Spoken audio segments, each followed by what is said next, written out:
Halo, berjumpa lagi dengan saya Doni Nurhamsyah di channel YouTube Doni Nurhamsyah. Edisi video kali ini cukup berbeda dari video-video saya yang sebelumnya. Pada pagi hari ini saya akan mencoba sharing kepada sahabat semua bagaimana cara kita memanfaatkan lahan yang minimal untuk hasil yang maksimal. Oke, saya di rumah mencoba menanam tanaman cabai rawit, kemudian cabai merah dan yang lainnya begitu ya. Tentu saja ini untuk hiburan, memanfaatkan lahan minimal yang ada di depan rumah disebut. Ya, alhamdulillah tanaman tersebut luar biasa ya, sahabat. Ternyata subur sekali begitu cabai rawit saya.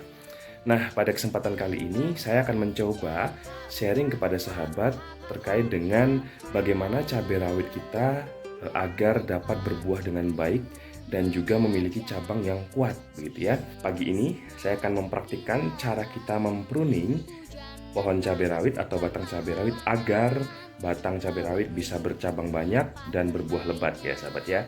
Oke, jadi perlu sahabat ketahui bahwa pruning adalah metode pemangkasan ya. Jadi pruning itu sama dengan pemangkasan yang bertujuan untuk memperbanyak cabang dari tanaman yang kita miliki. Contohnya pada saat ini adalah saya tanaman cabai rawit dan juga cabai merah besar. Simak terus sahabat. Oke, jadi untuk melakukan pruning pada tanaman cabai rawit dan juga cabai merah besar, diupayakan kita melakukannya pada pagi hari ya sahabat ya. Jadi agar batang yang kita patahkan itu bisa kering oleh sinar matahari sehingga menghambat atau menghentikan pertumbuhan dari jamur gitu ya. Oke, yuk sekarang kita akan langsung melihat tanamannya.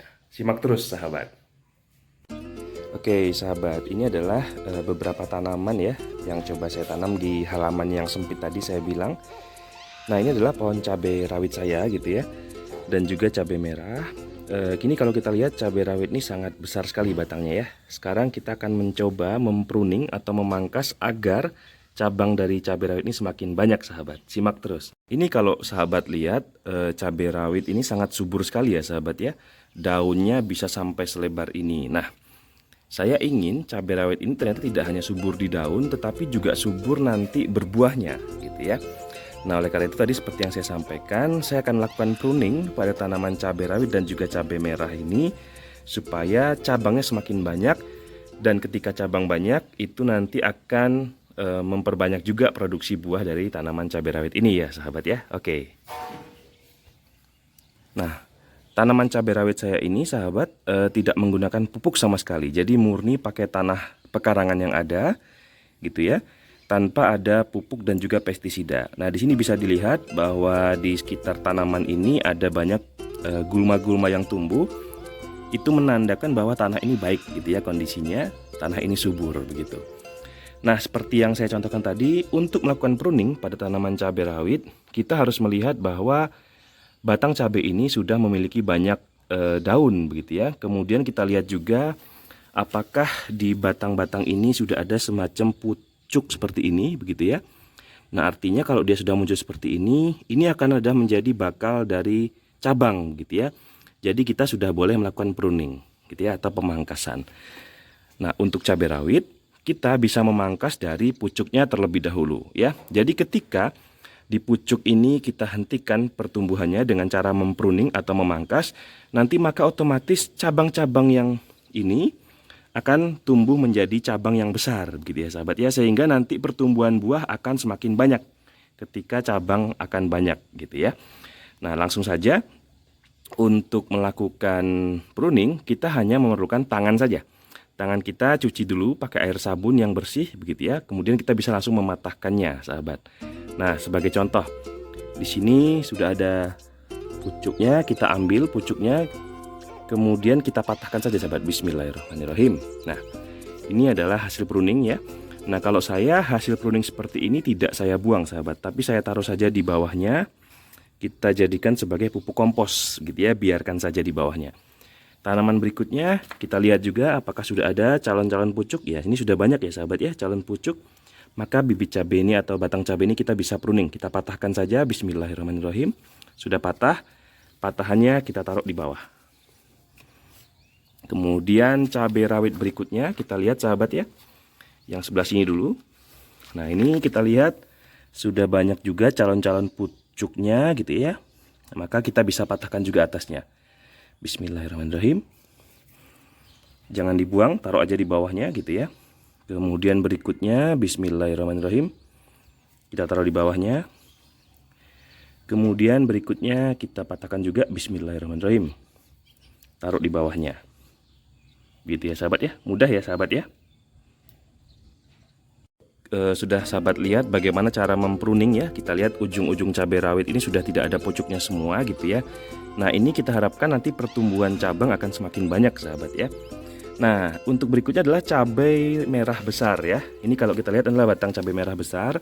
Terlihat dari perbedaan daunnya gitu ya. Kalau daun cabai rawit itu dia lebih melebar. Kalau daun cabai merah besar dia lebih panjang-panjang seperti ini sahabat. Kalau kita lihat cabai merah besar ini dia sudah memiliki cabang ya sahabat ya. Tapi kita juga boleh untuk melakukan pruning pada pucuknya gitu ya. Nah, kalau cabai merah besar sebenarnya tidak hanya di pucuk yang bisa kita patahkan, tapi di bagian bawah. Jadi daun-daun yang ada di bagian bawah ini kita bisa patahkan sahabat, yang tidak penting gitu ya. Misalnya ini kita patahkan saja, tidak apa-apa. Ya, daun-daun yang misalnya kurang baik patahkan saja. Kita pruning ya. Jadi tujuannya adalah agar pertumbuhan akarnya bisa memperkuat si cabang-cabangnya itu gitu ya. Nah, ini kita lihat ada daun-daun yang rusak gitu ya, karena tidak menggunakan pestisida apapun. Jadi daunnya akan seperti ini sahabat, tapi tidak masalah. Yang penting struktur atasnya dia bagus ya. Kita patahkan saja seperti ini. Ya mudah ya sahabat ya. Tapi kalau kita lihat di atas ini sudah bercabang banyak cabai merah kita. Bahkan di sini juga sudah ada bunganya ya, calon yang akan berbuah sahabat. Jadi ini kita jaga saja, tapi yang di bagian bawah kita boleh pangkas gitu ya. Jadi agar pertumbuhan dari bawah bisa maksimal ke atas. Oke. Kalau sahabat lihat, saya hanya menanam di dalam polybag saja ya. Kemudian media tanahnya adalah tanah pekarangan. Jadi tanpa pupuk, tanpa bahan-bahan kimia sahabat ya. Nah, ini untuk kita lihat cabai rawit yang pertumbuhannya kecil gitu ya. Kita bisa lihat kalau dia sudah memiliki calon pucuk di bawah sini gitu ya. Kemudian kita bisa pangkas juga ujungnya sahabat, biar cepat pertumbuhannya. Kita patahkan saja, kita buang di bawahnya gitu ya. Kemudian yang ini kita lihat sudah banyak ya calon pucuknya sahabat, kita bisa patahkan saja. Patahkan saja seperti ini, kemudian simpan di bawahnya. Gitu ya. Oke, jadi ini semoga menjadi tips ya bagi sahabat semuanya untuk bertani di lahan minimal tadi yang saya sampaikan di awal. Jadi selain cabai rawit dan juga cabai merah, saya juga melakukan penanaman ya seperti jeruk purut, daun salam ya, jeruk nipis, kemudian daun pandan dan juga jahe ya. Ini ya bahan-bahan yang ada di rumah saja kita tancapkan di dalam tanah, kemudian dia tumbuh alhamdulillah gitu ya. Kita bisa lihat. Nah, ini beberapa bibit cabai rawit ya yang masih tersedia sahabat. Kemarin memang beberapa sudah dibawa oleh teman-teman saya, oleh sejawat-sejawat saya, oleh kolega. Jadi ini tinggal sedikit. Barangkali ada sahabat yang tinggal di dekat daerah saya bisa datang kemari untuk mengambil bibit-bibit ini. Barangkali akan menanam juga di halaman rumah yang minimal tadi yang saya sampaikan di awal. Nah, selain bibit cabai juga saya menyebar bibit pepaya ya. Bibit pepaya ini sudah sangat banyak sekali tapi belum punya lahan untuk memindahkan. Jadi saya biarkan seperti ini dulu. Ini adalah bakal-bakal dari cabai rawit juga sahabat ya. Oke. Nah, itu tadi sahabat, bagaimana cara kita berkebun di lahan yang minimal kemudian hasilnya bisa maksimal mudah-mudahan ya.